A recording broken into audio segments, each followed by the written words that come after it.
The girl who saw through walls the safe was already open when Thomas Whitmore died. That detail would matter later. Much later, when lawyers and police and grief had settled into something manageable. But on the November afternoon, when his heart stopped in the library of his Beacon Hill townhouse, only one person noticed. A girl of 11, standing in the doorway with a silver tray, watching the mahogany panel swing shut just as the ambulance arrived. Her name was Avery Cole. She wore a black dress 2 sizes too large, cinched with a fabric belt, and ballet flats with cardboard covering the holes in the soles. She'd been working for the Whitmore family for 3 weeks through a youth employment program, serving at dinner parties, polishing silver, being invisible in the way wealthy families required their help to be invisible. She was good at it. Invisibility was survival. But Avery saw everything. 6 weeks earlier, she'd stood in the administrative office of the Boston Youth Services Center, listening to a tired woman explain opportunity. "It's a trial program," Mrs. Chun had said, shuffling papers. "Placing at-risk youth with established families for light household work. Paid. Supervised. A chance to learn responsibility and earn references." She'd looked at Avery over reading glasses. "The Whitmores are a prominent family. Old money. You'd be serving at events, helping their regular staff. It could open doors." Avery had nodded, understanding what wasn't being said. "You're 11 and already difficult to place. Your mother's in treatment. Your grandmother's too sick to keep you. This is the best offer you're going to get." She'd taken it. The Whitmore house was federal-style brick, for stories, with marble fireplaces and Persian rugs and the particular silence that came with multi-generational wealth. Thomas Whitmore was 73, silver-haired, impeccably dressed even at breakfast. His son, Richard, 46, divorced, perpetually irritated, lived in the carriage house out back. Richard's daughter, Claire, was 17 and cruel in the casual way of people who'd never wanted for anything. The regular staff consisted of Mrs. Donovan, the housekeeper who'd been with the family for 30 years, and Marco, who handled maintenance and driving. They treated Avery with distant kindness, the way you'd treat a stray cat that might bolt. But Thomas Whitmore had been different. He'd learned her name the first day, asked about school. She attended Lincoln Middle when she could, between placements. Inquired if she liked to read. When she'd admitted she did, he'd given her a copy of A Tree Grows in Brooklyn from his library. "I think you'll understand this one," he'd said. She had. The Whitmore library was oak-paneled, book-lined, smelling of leather and old paper. The safe was behind a painting, a landscape of the Berkshires, autumn foliage and oils. Avery had noticed it her second week, not because it was obvious, but because Richard had looked at it too long. Had stood in the library doorway when his father was out, staring at that painting with an expression she recognized, calculation mixed with resentment. She'd learned to read faces in the shelter system. Faces told you who to avoid, who might help, who was dangerous. Richard's face told her he wanted something he couldn't have and was angry about it. On the day Thomas died, Avery had been in the kitchen, polishing serving pieces for the dinner party that evening. Thomas's attorney was coming, and his accountant, and several colleagues from the philanthropy board he chaired. Mrs. Donovan was preparing cocoa vin. The house smelled like wine and thyme. "Avery," Mrs. Donovan had said, not looking up from her cutting board. "Take Mr. Whitmore his afternoon tea. Library. The Wedgwood service." Avery had prepared the tray carefully, tea, cream, sugar, the small almond cookies he liked. She'd carried it down the hall, footsteps silent on Persian runners, and stopped outside the library door. Voices inside. Raised. "Cannot keep controlling everything from beyond the grave. Father, I'm not dead yet, Richard." Thomas's voice, tired but firm. "And the foundation structure is not open for discussion. The funds are earmarked. Your mother wanted. Mother's been dead for 5 years. And you've given away $40 million to strangers while your own son. You receive a generous allowance." "An allowance? Like I'm 12. Richard's voice cracked with fury. "I'm a grown man. I've waited my entire life. Then you can wait a bit longer. Now if you'll excuse me, I have work to do." Footsteps approaching the door. Avery had stepped back quickly, retreating around the corner as Richard emerged, face flushed, hands clenched. He'd walk past without seeing her. She was good at not being seen, and exited through the back door, toward the carriage house. Avery had waited 30 seconds, then approached the library again. Knocked softly. Come. Thomas was behind his desk, looking older than usual, face drawn. The painting was slightly askew. When he saw her, he managed a smile. Ah, perfect timing. Thank you, Avery. She'd set down the tray, had turned to leave. But something made her stop. The painting, the safe behind it, the rage in Richard's voice. Mr. Whitmore? Her voice was quiet. Are you okay? His hand trembled slightly as he poured tea. Just family matters. Nothing for you to worry about. Then, more gently. You're observant, aren't you? That's good. The world needs observant people. She'd left him there, alive, drinking tea, unaware that his heart would fail 20 minutes later. That Mrs. Donovan would find him slumped over the desk, teacup overturned, almond cookies scattered across mahogany. But before all that, before the ambulance and the crying and the controlled chaos of sudden death, Avery had walked past the library one more time, carrying linens to the second floor, had glanced through the open door, and had seen Richard inside. Moving quickly, the painting swung open, the safe's door visible, his hands reaching inside. Then he'd sensed her presence, turned, and their eyes had met for one frozen moment. His face had held something dark and desperate. Then he'd slammed the safe shut, repositioned the painting, and walked toward her. You didn't see anything, he'd said quietly. Not a question, a command. Avery had understood then, with the clarity that came from a life of watching adults lie.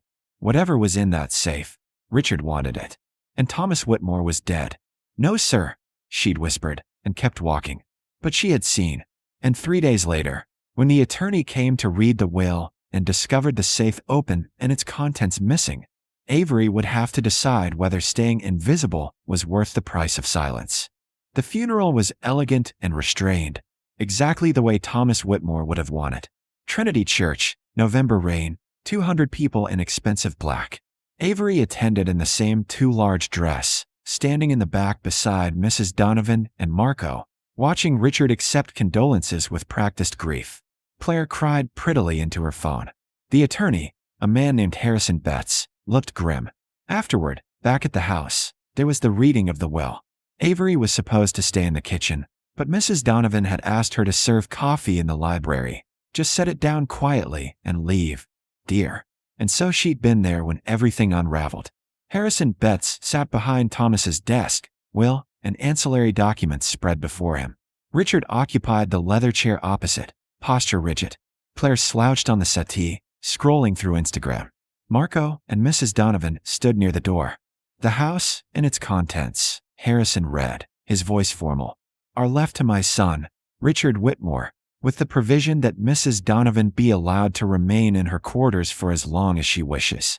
The investment portfolio, valued at approximately $12 million, is divided, from $1 million to Richard, $2 million in trust for Claire until age 25, and $6 million to the Whitmore Foundation for continued charitable work.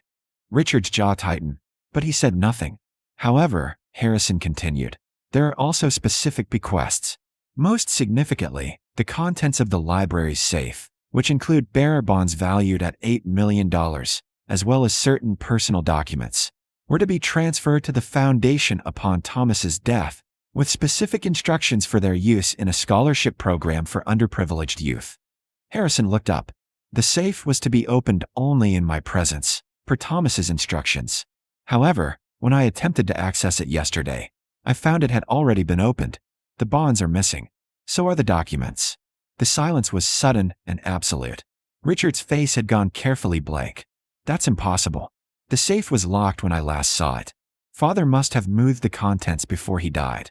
Thomas and I spoke the morning of his death, Harrison said quietly. He specifically confirmed the bonds were in place. He was preparing to sign the final foundation documents that evening. His eyes were steady on Richard. You have keys to this house. You were here that afternoon. I need to ask directly. Do you know what happened to those bonds? Are you accusing me? Richard's voice rose. My father just died and you're accusing me of theft. I'm asking a question that needs answering.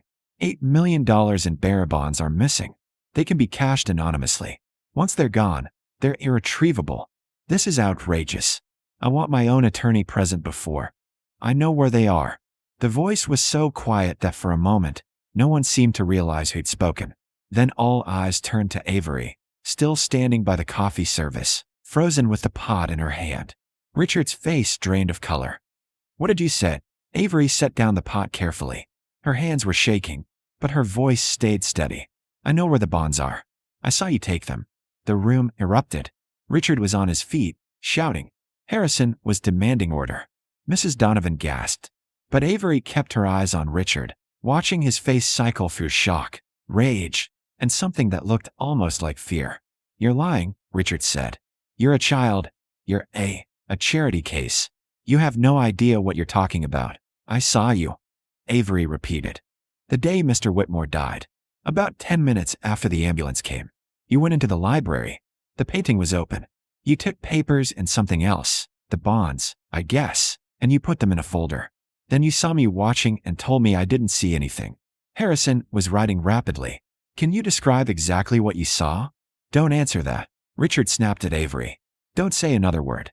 Harrison, this is a child trying to get attention, trying to let her speak. Mrs. Donovan's voice cut through the chaos. The older woman moved to stand beside Avery, one hand on her shoulder. I've known you since you were Claire's age, Richard Whitmore, and I've watched you resent your father's generosity for 20 years. Let the child speak. Avery took a breath. You were wearing your gray suit. The one with the blue tie. You had a black leather folder, the kind with a zipper. You moved fast, like you'd been waiting for the chance. The safe was already open. She stopped, realizing. Wait, it was already open when I walked past the first time. Before Mr. Whitmore died. I saw the painting moved. Harrison leaned forward. Before he died? You're certain? Yes.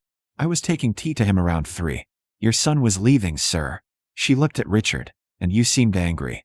Mr. Whitmore was alone then.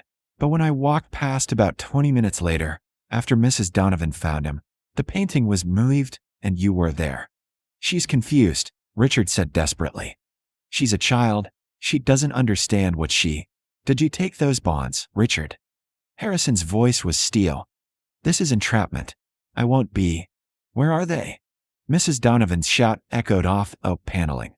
That money was for children who have nothing, children like Avery here, and you stole it because you've never had enough even though you've had everything.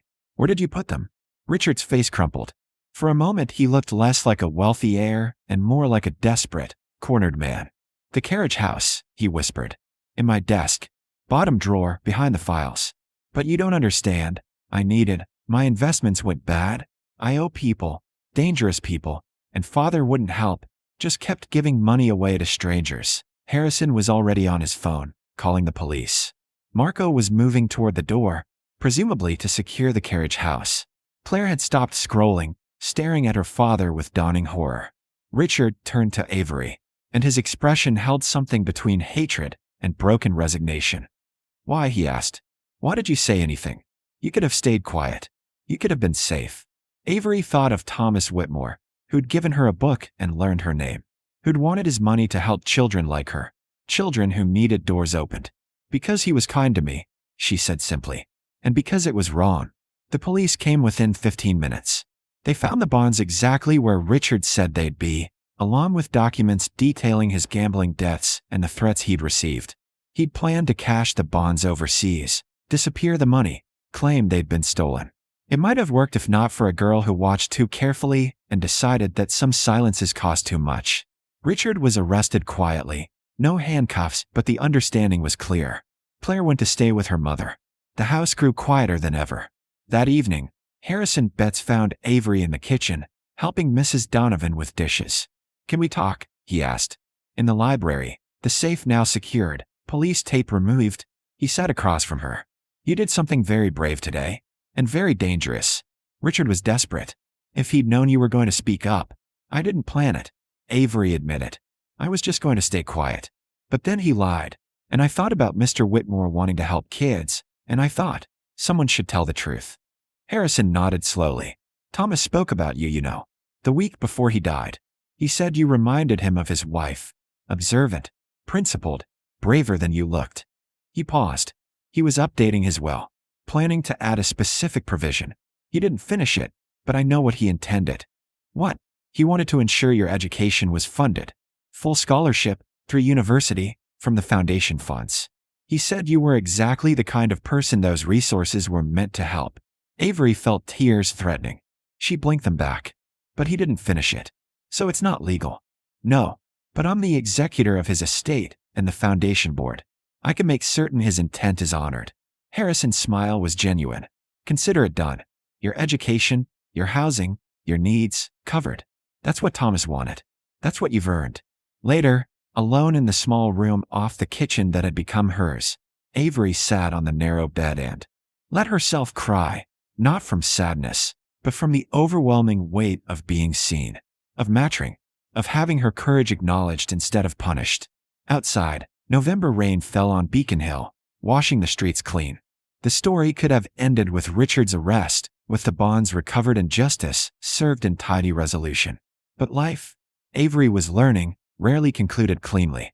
The aftermath rippled outward in ways both expected and strange, reshaping futures like water, finding new channels. Richard pleaded guilty to theft and fraud. His attorneys negotiated minimal jail time, 6 months, ultimately, in exchange for full restitution and cooperation. The gambling debts were settled through the sale of the carriage house and his portion of the investment portfolio. What remained went to Claire, held in trust she couldn't access until 25, managed by Harrison and 3 other board members. Claire herself transferred schools. Her mother's house was in Connecticut, and the distance from scandal seemed healthier for everyone. Before she left, she found Avery in the library, where the girl had been reading. They hadn't spoken much before. Claire had treated household staff as furniture. I wanted to say. Claire started, then stopped.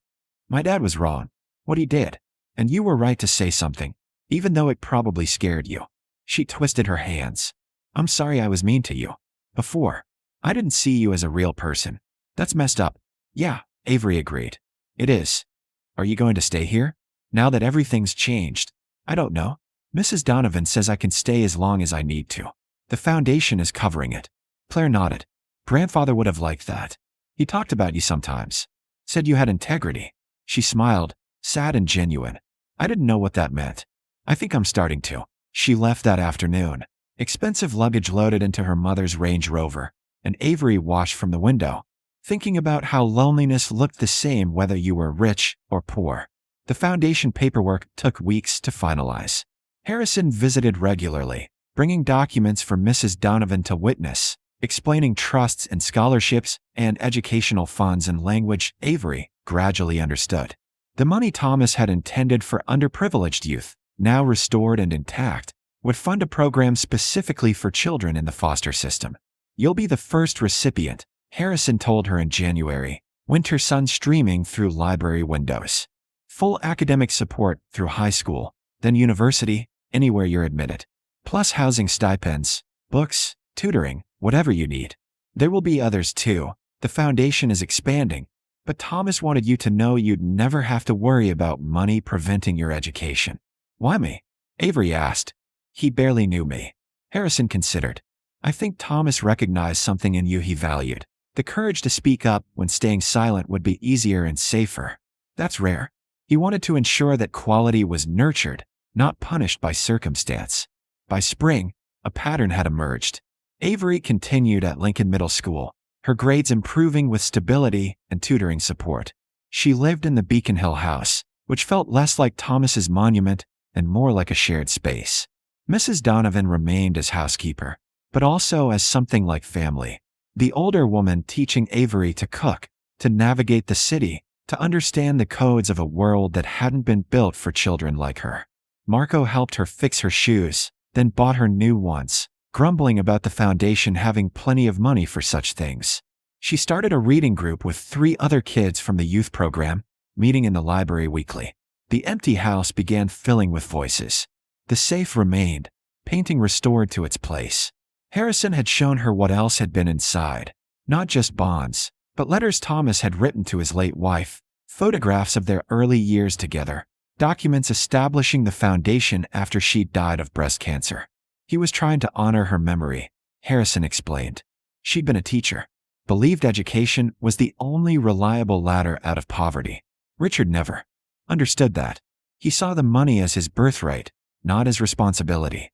In May, Avery attended the first Whitmore Foundation scholarship ceremony. 12 students, ranging from age 10 to 17, all from foster care or unstable housing, received funding and support. She stood on the stage beside Harrison and the board members, the youngest recipient, and told her story briefly. Seeing something wrong, speaking up despite fear, being heard.